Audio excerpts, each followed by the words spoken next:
Hello fellow food lover, you're welcome back to my channel. Today I'm going to be teaching you guys how to make the most delicious and crunchy groundnut, also known as peanut, at home. So let's get right into the video.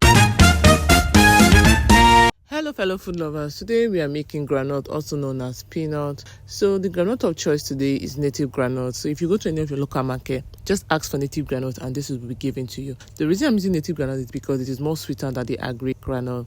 So ingredient for today is just salt and water. So add your boiling water into your groundnut. But firstly, you have to pick your groundnut thoroughly from dirt and from stone, because this groundnut normally comes with stones sometimes. So you have to pick this thoroughly, then add your boiling water, then you let it sit for 10 minutes. After 10 minutes, you sieve out. The reason why we are allowing the water to sit for 10 minutes is because of this reddish liquid you are seeing here. We don't want that. This will make the groundnut bitter. So please, you have to add hot water to take out these reddish things out from the groundnut. After you finish sieving, you sprinkle some salt. Please do not allow the salt to be too much. If not, the groundnut will be too salty. Just a little goes a long way. Then you will mix this thoroughly so that everything can be well combined, just as you're seeing me doing here now. When you're done mixing everything together, you will spread this in a tray, or you can even leave it in your strainer or colander.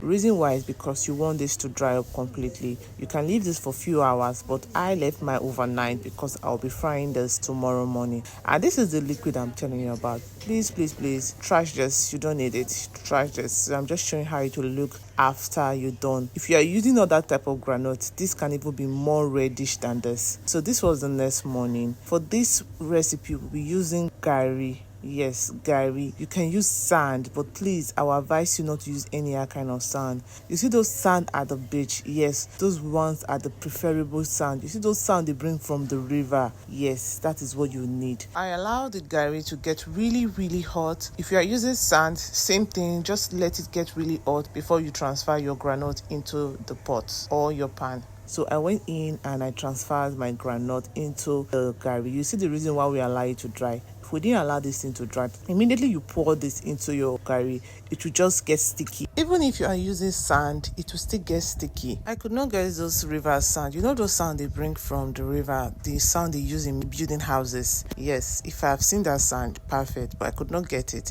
And if I've gone to the beach, I would have gotten some sand. This is a reminder. Next time you go to the beach, just take some sand from there. Those ones are even more better. Even though it's salty, yes, but it's even better. You can just rinse them. You know, you can rinse sand, just rinse them thoroughly. You do not want to use those roadside sand, please. There's so many germs, there's so many dirt inside. So this is pretty easy. Just turn. Just give this a good stir. Do not stop for any reason, please, because it can easily get burnt. The hotter it gets, the more chances to get burnt it becomes. So please try as much as possible not to leave this. So I was using the white spatula, but it wasn't getting the job done, so I had to start using my ladle to continue stirring this. So yes, this was pretty easy and it was very strong. So I kept stirring this. Please note, if you are using the sand from the beach, because it has salt, when you're doing this from the beginning, reduce your salt, or better still, you can even do without salt. And look at this, the gari is getting really brown. Don't get scared, just keep stirring this. This shows that the gari is really hot, and this is the reason why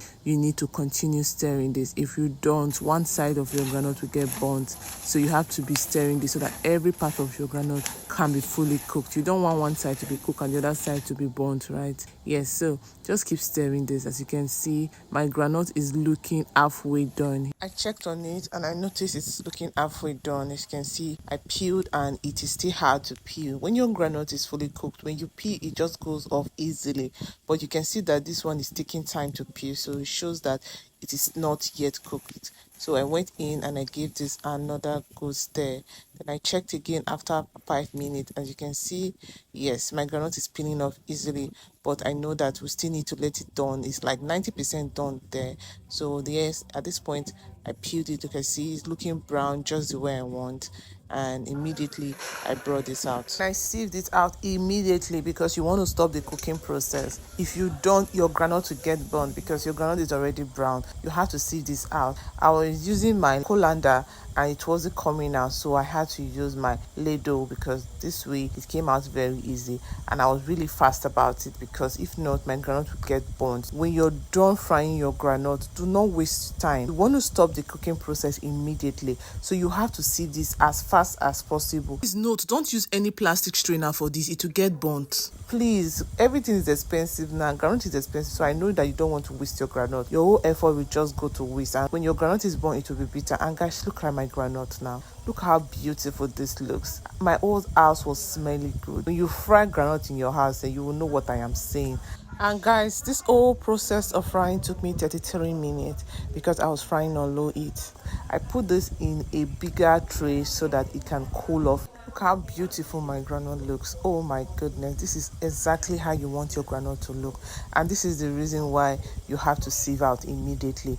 I use 1.5 cup of garri for 1 derica. Please don't throw out this garri because it can be used again for another groundnut recipe, so it's not a waste. And this is the garri I was talking about. It is brown and you can see how hot it looks. This is why you have to take it out immediately. If not, it will get brown. And then when you let it cool, you peel off just the way I am doing now. Just peel it, then you take out the shaft, then you can transfer it to your airtight container just like this. And guys, look how beautiful my groundnut looks. Just look how lovely this groundnut looks. It even tastes better. If you've gotten to this point, please give us a thumbs up and don't forget to subscribe. And if you're a returning subscriber, thank you for sticking with us. And if you're yet to subscribe, please subscribe. Turn your notification bell so when I post a new video, you'll be the first to see my video. Don't forget to save and share this video. Guys, groundnut help in digestion, boost metabolic activities, contribute to building muscles and stronger bonds. Groundnut can actually be used to drink garri, which is my favorite.